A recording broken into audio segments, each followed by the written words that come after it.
I just called Matt. Yeah. He's still doing his distance. Is he around? What for? Quote unquote distance. What, is that what he told you? No. Basically, right. Every time I call him, he's like, he has like 3 voice lines. Yeah. He goes like, "Yo," I'm like, "What are you saying?" He's like, "I'm good." Be like, "What you doing?" Be like, "Nothing really." Hello there. He's like, it's like bro, I beg you, call him and chat to him. See what he says. Look, I guarantee you, he'll give you the same 3 voice lines. Yeah, let's see.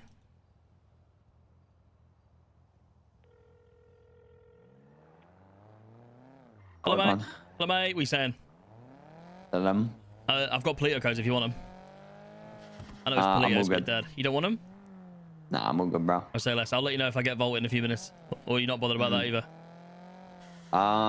We'll see. All right, mate. Appreciate it. See you in a bit, mate. Did he give you the 3 voice lines? He did, but a bit less. And then the problem is he didn't want Polito because that's because I know he doesn't like it anyway. But then want Volt? No, but when I said about Volt, he went, oh, he like tone changed a little bit. You know what I mean? He was like, oh, we'll see. So, I don't know whether you've told Patar. No, what happened? Not yet. No, I'll let SK explain. Yeah. Long story short, yesterday we had a Fleeker code, a Polito code, and a Volt code. We came up with a plan. Well, I let James and Matt came up with a plan, right? And then I gave them both 25k each and said, right, cool. 25-minute timer has started. There's 25k each for like whatever you got to buy, like parachutes, renting stuff, all of that. Meet back at a Mandem block in 25 minutes and we'll go to try and avoid planned dem. Okay, so you guys want to just do like a quick job, right? It was a rainbow road, so we wanted to do from Fleeker to Polito to Volt. Yeah, but do it quickly, right? But just the plan was going to be like. What time is it? Like 12? Was this like 12? Second one we drive to a car. Was this like 12 when this all started? This is like at 12. Yeah. So we gave them 25 minutes and we left the planning up to James and Matt because they normally like to handle it themselves and don't really want people to, buy the stuff and get involved. So me and Denzel just let them do it. We was doing our own thing. About 7 minutes into the timer of 25, we hear James on the radio go, Matt's not responding. Last time I saw him, he was fueling a jet ski. So we arrived at the civilian docks where we see a jet ski at the bottom of the ocean with Matthew Antov 6 feet into the water, drowning. So we pull him out, Can I save them? Take him to the hospital, get him patched up, get him all sorted. He's fine. At this point, the timer's running very close and they're running out of time. Then he's setting up the final part, right, which is a plane. So he's just gone down. He's been helped up. Everything else is set up. We paid people to go wait with the jet skis and the other the boats and stuff what they wanted to use. Yeah. And he's gone to get a plane. And then I call him, and there's no answer. And then I call him again, and there's no answer. And then I call him once again, and there's no answer. And we came to the realization he had once more gone down in a plane in the middle of nowhere, where we probably wouldn't be able to locate him because we had no idea where he was. So he was just having a shit day, huh? Yes. To the point where he woke up in the hospital with no recollection of what had happened previously, right? But did he have water in his point, lungs or what? No, I think local EMS got him and he just lost his memory. Oh, they just gave him a bunch of drugs. Yeah. But okay. So he was just having at this point, we're 2 hours into the 25-minute timer, right? So we've heavily overrun the timer, and the frustration is high. So me, James, and Denzel have been waiting around for him after him going down twice. So we decided when he calls to be like, "Oh, I've just woken up in the hospital," that we were going to say to him, "Oh, yeah, like we've just been robbing shops, like we don't been doing nothing," so that he didn't know about the Rainbow Road he'd been planning. A little short, a little gag for maybe 10-15 minutes. Issue is, we're running it for about 10-15, and then just as we're going to call him to be like, right, we'll do the come clean and the punchline now, he'd spoken to the people that he got to wait with, the boats and the other vehicles, and told them to leave. So at this point, the whole plan setup had now been set back to just a bit on the time frame as well. This started at 12. We're probably at least 2 hours in, by the way, Napatar as well. Like Probably, if not yeah. 3 hours. Yeah, nearly at this 3 hours point. in at this point. So the whole plan had now gone back to square one, 3 hours into the bank. And then I called Matt and I said to him, I came clean. And then he said, well, I've just spoke to the plan people and they've all left. And I said, well, you're a muppet. If you would have waited 2 minutes, we would have done it. And then at this point we have no plan and still the codes. And then in about 15 minutes after this, we set up the we were set up to go to the fleeker. We said we'll sack it off, we'll just do a normal fleeker getaway in a Stratum because we just want to get it done. And then this is where Matt at this point, Matt was not happy. He was upset. He said that No, he didn't want to come to the fleeker, did he? yeah, he stormed off from the fleeker because of the past 3 hours of procrastination of trying to do the plan. He was in the No, fleet. yeah, but that's only but that's because that was the first 15-minute anger before the second wave. So he was pissed off and distant and went off to do his own thing because he said that he was pissed off because he was being serious and no one else was being serious. And then I called him and was like, we're doing the fleeker. Do you want to come? And then he was like, oh yeah, I will come. So then he came. We did the fleeker. Him and James were arguing over something. Like him and James were beefing in the fleeker. The fleeker ends. We go back to the block to get ready for the vault. And then at this point, Matt's pulled up to the block, and James had the vault codes. No, it was me. I had the codes because I called Matt and said, Matt, obviously I'm going. I said because I was going to go sleep. I called Matt and I said, Matt, come get these codes so you can do the vault. And then obviously SK and James pulled up before. And he was like, yeah, I'm coming to get the codes. Matt said yes. And I thought, so SK and James were there. And what they were doing the vault. So I gave the codes to SK thinking the boys are going to do the vault. And then Matt pulled up and didn't want to do the vault anymore because apparently he was, I don't know. I mean, I think he was going to take the codes and do them with somebody else. He was pissed. Yeah, but he wanted to come get he was going to get the codes off Denzel. And because he was pissed, go and do the Mandem claim vault with like whoever he got together for it, right? So I grabbed the codes knowing that he was going to do that so that he'd have to come get them off me. And if he wanted to do the vault, he had to do it with the Mandem. And then he refused to do the vault, went off all angry. Did you guys do it with James? Yeah, we did the vault. It was me, James, Denzel, and Ved, right? Yeah, it was 4. Yeah. That was all of us? Yeah, we did it as a 4. I think there was 2 inked, or like, no, there was an inked bag for the gang account. And gave James 1 extra because he like did everything. We didn't really do anything.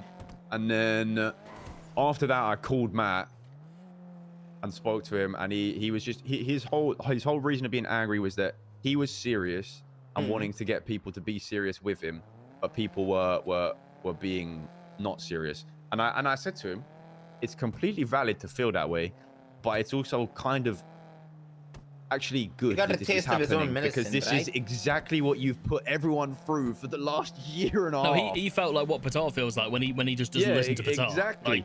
Like, He was annoyed that we weren't being serious when we've been trying to get him to be serious for so fucking long when everyone's being serious. and when he he's says not. we weren't being serious, it wasn't like even bad. It was just like, you know, it's not like we were fucking around on the job. And he literally the only reason it took so long to set up in the first place was because of him going down twice. But yeah, flying planes everywhere and then paying people How's to wait. how's things between him and James been, especially after that conversation we had? It has with him been and that better, whole but thing? yesterday there was bits of bickering, but there's been no mentions of like the shit that James doesn't like. So you know, I don't know what it is about it, but it's very like, I'll be honest, it's just very like childish in a way. It's almost like, You know what I think it is? not envy, but it's a bit like it seems a little bit like. oh no, it's competition, isn't it? Because at the end of the Like, day, yeah, James, a little bit of James is competition. I was gonna- yeah. James is I was gonna very say skilled at what he because does.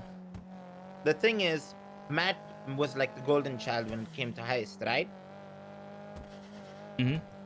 And James is really good at that too. So I don't know if Matt's like, if Feels it's a bit like threatened, maybe. feel not even maybe No, I that's, think it was because he was taking right- basically. Matt doesn't like it when he's questioned, but then when James was questioning him, it was riling him even more.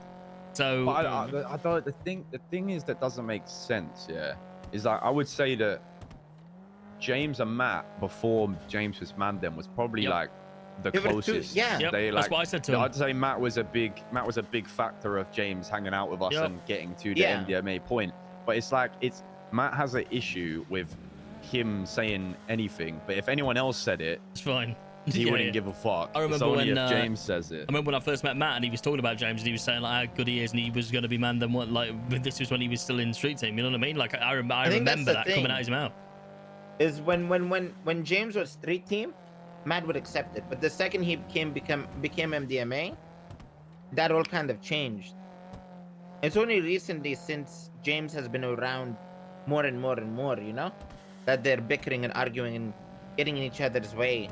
So I'm wondering what like their if something happened that was like I think it's just he I'm can't just take trying to shit figure from it out. James. Yeah. I will be completely clean cut with it. I think Matt sees himself above James. Yup. So yeah, because James, if James says something that one of us would say, yeah. it to him that is, oh, you can't say that to me because I can pull rank. But the thing is, it's also setting that precedent because you can't have him do that for 6-7 months and then be like, okay, well, you're not allowed to do that no more. So it's the Yeah, same. but what he's saying is he didn't do it when he was trying to join. You know what I mean? That's what he was saying to him. No, wasn't but he? the thing is, this whole chain chaser narrative, right, Yeah. makes no sense because if you literally look at the facts of it, right, what James is doing right now is not like he's just showing initiative to want to work his way up, but Yeah. it's Can we also check the exactly prices real what quick? Matt did. What'd you say? Oh yeah.